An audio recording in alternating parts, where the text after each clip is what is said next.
Hi friends, welcome to SK Innovations. இன்னைக்கு நம்ம என்ன பார்க்க போறோம்னா ரொம்பவே கருத்து போன கவரிங் வளையல எப்படி வீட்லயே ஈஸியா நல்லா க்ளீன் பண்ணலாம்ன்ற டிப் தான் பார்க்க போறோம்.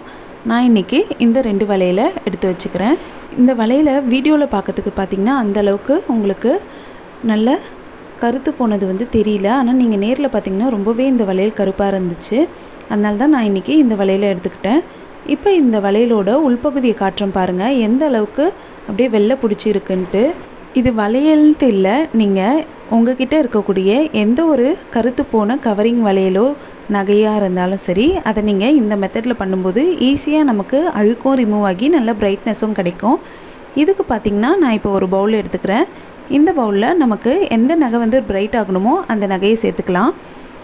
சேர்த்துட்டு ஒரு கிளாஸ் அளவுக்கு நான் தண்ணி சேர்த்துக்கிறேன். இந்த தண்ணி பார்த்திங்கன்னா வளையல் மூகுற அளவுக்கு சேர்த்துக்கிட்டேன். தண்ணி குடிக்கிற தண்ணியாக சேர்த்துக்கோங்க, அதாவது கேன் வாட்டர் சேர்த்துக்கோங்க. ஒருவேளை உங்ககிட்ட உப்பு தண்ணி இருந்ததுன்னா நீங்கள் பாத்திரம்லாம் வாஷ் பண்ணுறதுக்கு யூஸ் பண்ணுற தண்ணியாக இருந்தால் அதை யூஸ் பண்ண வேண்டாம், குடிக்கிற தண்ணியை நீங்கள் சேர்த்துக்கோங்க. அப்போ தான் நல்ல ரிசல்ட் கிடைக்கும். இதில் பார்த்திங்கன்னா 2 டேபிள் ஸ்பூன் அளவுக்கு நான் வினிகர் சேர்த்துக்கிட்டேன். வினிகர் பார்த்திங்கன்னா எல்லா மளிகை கடைகள்லேயுமே கிடைக்கும். இப்போ இதை ஸ்டவ்வில் வச்சுட்டு கொதிக்க வச்சுக்க போகிறோம். இது மீடியம் ஃப்ளேமில் வச்சு நான் இதை ஹீட் பண்ணிக்கிறேன். இந்த தண்ணி கொதிக்க ஆரம்பிச்சிருச்சு பாருங்கள். கொதிக்க ஆரம்பித்ததுலேருந்து கரெக்டாக 1 நிமிஷம் நீங்கள் டைம் பார்த்து ஆஃப் பண்ணிட்டா போதும். இந்த மாதிரி கொதிக்கும் போது என்ன ஆகும்னா வளையலில் இருக்கக்கூடிய அழுக்கு எல்லாமே ஈஸியாக ரிமூவ் ஆகி வந்துடும்.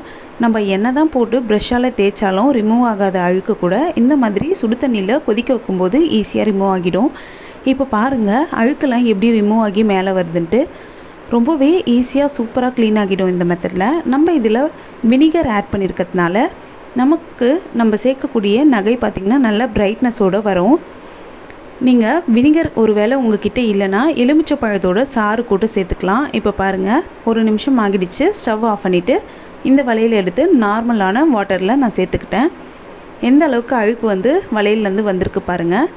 அடுத்து நம்ம இதை ஒரு சோப் லிக்விடாலேயோ இல்லாட்டி ஷாம்புவாலேயோ இல்லாட்டி டூத் பேஸ்டாலேயோ நம்ம வாஷ் பண்ணிக்கலாம். நான் இன்றைக்கி டூத் பேஸ்ட் யூஸ் பண்ணி வாஷ் பண்ண போகிறேன். நீங்கள் லிக்விட் ஜெல்லோ இல்லாட்டி ஷாம்பு ஆர் சோப் எது வேணாலும் யூஸ் பண்ணி வாஷ் பண்ணிக்கலாம். நீங்கள் எந்த பிராண்ட் வேணாலும் யூஸ் பண்ணலாம்.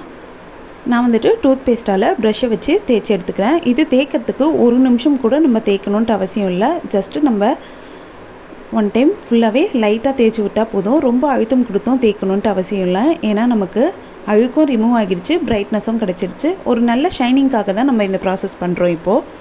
இப்போ இந்த மாதிரி வளையலோட உள்பகுதி மேல் பகுதி எல்லா சைடுமே 1 டைம் நல்லா இந்த ப்ரஷ்ஷால் பேஸ்ட்டு வச்சு தேய்ச்சி விட்டுடுறேன். நம்ம சேனலில் பார்த்திங்கன்னா ஆல்ரெடி நம்ம வெள்ளி பொருட்கள், தங்க நகைகள், கவரிங் நகைகள், பூஜை சாமான்கள் இதெல்லாம் எப்படி க்ளீன் பண்ணுறதுன்னு தனித்தனியாக வீடியோ போட்டிருக்கோம். பார்க்காதவங்க டிஸ்கிரிப்ஷனில் லிங்க் தரேன், செக் பண்ணி பாருங்கள். இப்போ இதை நல்லா தேய்ச்சாச்சு. அதே மாதிரி இன்னொரு வளையலும் தேய்ச்சிட்டு நான் உங்களுக்கு காட்டுறேன். இப்போ இந்த 2 வளையலும் இந்த தண்ணியில் போட்டு சும்மா லைட்டாக 1 டைம் வாஷ் பண்ணிக்கிறேன். வாஷ் பண்ணும்போது நம்ம கையில் தேய்ச்சோன்னா அந்த அளவுக்கு நம்ம தேய்ச்ச டூத் பேஸ்ட்டோ ஷாம்புவோ எதுவுமே ரிமூவ் ஆகாமல் இருக்கும். அதனால் ப்ரஷ் வச்சு நார்மலாக நம்ம தேய்ச்சிட்டு அதுக்கப்புறம் வாஷ் பண்ணிவிட்டு உங்களுக்கு காட்டுறேன் பாருங்கள். இப்போ இது பார்த்திங்கன்னா கருத்து போன நகைனும் பழைய வளையல்ன்ட்டும் யாருமே சொல்ல மாட்டாங்க, புதுசு மாதிரியே இருக்கும். உள்ளக்க பாருங்கள் கொஞ்சம் கூட அழுக்கே இல்லை. அதே சமயம் வளையலும் நல்லா பிரைட்டாக இருக்குது. கண்டிப்பாக நீங்களும் இந்த மெத்தடை ட்ரை பண்ணி செய்து பாருங்கள். ஒருவேளை உங்களுக்கு வினிகர் கிடைக்கலனா நீங்கள் எலுமிச்சை பழத்தோட சாறு விட்டுக்கலாம். ஒரு பெரிய எலுமிச்சை பழத்தோட சாறு ஃபுல்லாகவே இந்த வளையலுக்கு விட்டுக்கோங்க.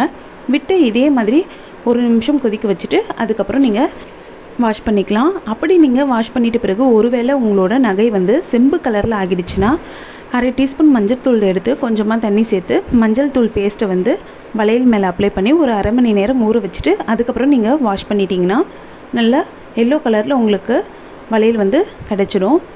அந்த எல்லோ கலர் போகாமல் இருக்கிறதுக்கு கடைகளில் விற்கக்கூடிய டிரான்ஸ்பரண்ட் நெயில் பாலிஷை வாங்கி அது மேலே அப்ளை பண்ணி விட்டுட்டிங்கன்னா உங்களுக்கு அந்த எல்லோ கலரும் போகாமல் இருக்கும். கண்டிப்பாக இந்த மெத்தடை ட்ரை பண்ணி உங்களோட கவரிங் நகையை க்ளீன் பண்ணி பாருங்கள். ரொம்பவே யூஸ்ஃபுல்லாக இருக்கும். இந்த வீடியோ உங்களுக்கு பிடிச்சிருந்தால் லைக் பண்ணுங்கள், உங்கள் ஃப்ரெண்ட்ஸோடு ஷேர் பண்ணுங்கள், அண்ட் எப்படி இருந்துச்சுன்னு கமெண்ட் பண்ணுங்கள். நம்ம சேனலை ஃபஸ்ட் டைம் பார்க்குறீங்கன்னா மறக்காமல் சப்ஸ்கிரைப் பண்ணுங்கள். தேங்க்ஸ் ஃபார் வாட்சிங் ஃப்ரெண்ட்ஸ்.